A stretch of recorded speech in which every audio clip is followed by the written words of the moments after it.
In this video, I will show you how to connect your TradeZero account to TradingView.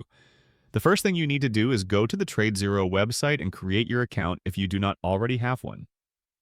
Once your account is created, log in and you will be taken to your main dashboard. From here, look at the top menu and click on Trade.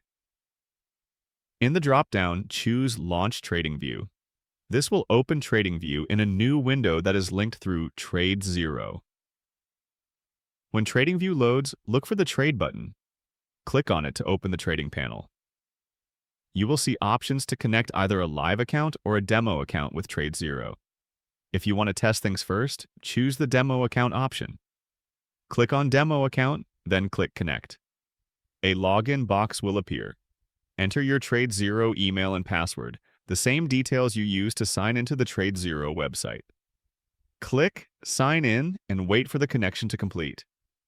Once it logs in successfully, you will see that your account is connected and the trading panel will show your TradeZero balance and tools. At this point, you can start placing trades directly inside TradingView using your TradeZero account. You can switch between demo and live later if you want. That is all you need to do to connect TradeZero to TradingView.